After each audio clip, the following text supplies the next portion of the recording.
couple years ago, this lovely gentleman from the United Kingdom, what is his name? Adam Smith Connor. Our beloved brother in Christ, Adam Smith Connor. And I want you guys to understand this, the depth of this story, okay? What this means. Not only for Adam in the UK, but for the church and for the world.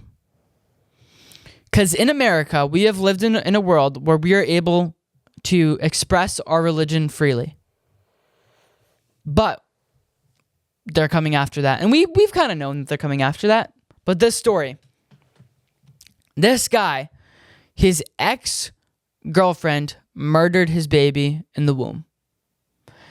And he was out at an abortion clinic simply praying. In Bournemouth, England. In Bournemouth, England. Bournemouth, England. Not even Bournemouth. No, it was Bourne. Bournemouth. It should be the name of the politicians there because they're a bunch of pigs.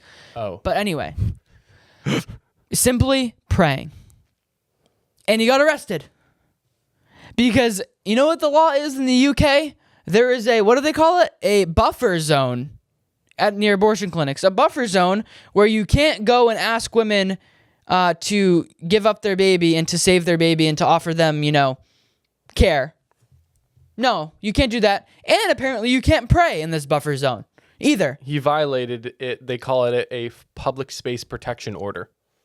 So we have safe spaces on public property now where you can't pray for... In your head. He was praying in his head. Yeah.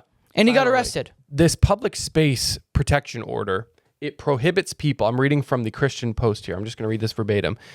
It prohibits people from, quote, protesting, namely engaging in an act of approval/disapproval with respect to issues related to abortion services by any means, including graphic, verbal, or written means, prayer or counseling within a certain distance of the abortion facility. Critics of the public space protection order contend that the legislation is ambiguous and amounts to a violation of free speech rights. The law firm ADF UK, Alliance Defending Freedom UK, is representing Smith Connor as litigation surrounding the matter continues.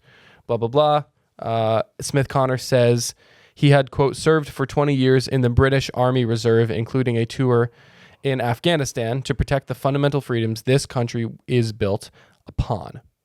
I continue that spirit of service as a healthcare professional and church volunteer. It troubles me greatly to see our freedoms eroded to the extent that thought crimes are now being prosecuted in the UK. And that, my good friends, is where Smith Connor has hit the nail on the head.